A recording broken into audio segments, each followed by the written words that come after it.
క్రమంగా ఆనాడు ఆమెకు ఏఐసిసి అధ్యక్షులుగా కాంగ్రెస్ పార్టీ కార్యకర్తలు నాయకులు ఏకగ్రీవంగా ఏఐసిసి ఆల్ ఇండియా ప్రెసిడెంట్గా మీరు ఉండాలమ్మా అని కోరినప్పుడు ఈ దేశ ప్రజల యొక్క యోగక్షేమాలను దృష్టిలో పెట్టుకొని కాంగ్రెస్ పార్టీ కార్యకర్తలు నాయకులు అందరూ అడిగిన క్రమంలో ఆమె ముందుకొచ్చింది.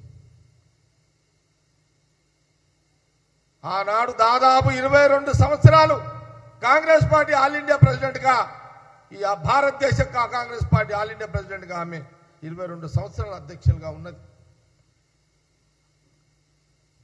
ఆ 22 సంవత్సరాల కాలంలోనే ఈ దేశ ప్రజలు సోనియా గాంధీ గారి నాయకత్వంలో అధికారం ఇచ్చారు. UPA government, UPA chairman Sonia Gandhi గారు.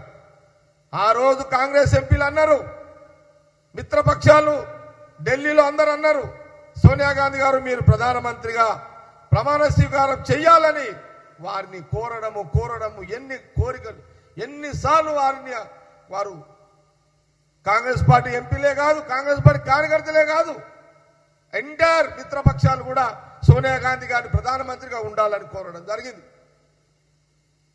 ఇది ఆ రోజు మీడియాలో చరిత్ర అందరూ చూసిరు. ఆ రోజు బీజేపీకి తెలియదా? బీజేపీ నిద్రపోయిందా ఆ టైంలో?